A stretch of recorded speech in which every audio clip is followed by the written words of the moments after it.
কি চিঠি দিলেন আপনারা?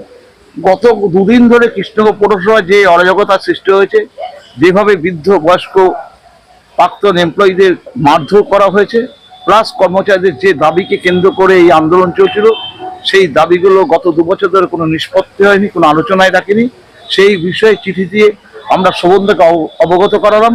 শোভনদা আমাদের কাছে শুধু একজন মন্ত্রী হিসেবে নয়, শোভনদা যখন কর্পোরেশন চাকরি করতেন তিনি আমাদের ছিলেন শ্রমিক নেতা সারা পশ্চিমবঙ্গের পৌর কর্মচারী জামানায় বামফ্রন্টের আমলে।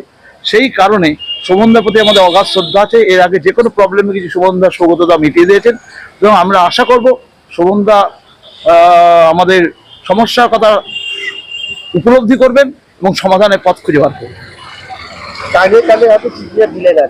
আজকে দিলাম আমরা খাদি গ্রামোদ্যোগের চেয়ারম্যান কল্লোল খাঁ, মাননীয় মন্ত্রী উজ্জ্বল বিশ্বাস, মাননীয় মন্ত্রী শোভনদেব চট্টোপাধ্যায়। আপনার পাশেই তো দেখলাম রীতা দাস ছিল, তাকে কি অবগত করেছেন এই বিষয়ে? গত 2 দিন ধরে ওনাকে তো ডেপুটেশন যে কপিগুলো দিয়েছি তারই তো প্রতিলিপি ওনাদের হাতে তুলে দিলাম। উনি যেটা অপপ্রচার করছেন যে আমরা চিঠি দিয়ে জানাইনি, আজকে প্রমাণ করে দিলাম মিউনিসিপ্যালিটি সিল ছাপ মারা রিসিপ্ট কপি দিয়ে যে আমরা নিয়ম শৃঙ্খলা মেনে এবং আমরা চিঠি দিয়ে জানিয়ে আমরা আন্দোলনে সামিল হয়েছি। আগামী দিনে কি কর্মসূচি গ্রহণ করবেন? সেটা দেখুন কর্মীরা যা ঠিক করবে, আমাদের সংগঠন আছে, সংগঠনের কাজ এসগরি কমিটি বসে যা ঠিক করবে সেটাই হবে। সমর চক্রবর্তী, সভাপতি, অবসরপ্রাপ্ত তৃণমূল কর্মচারী ইউনিয়ন।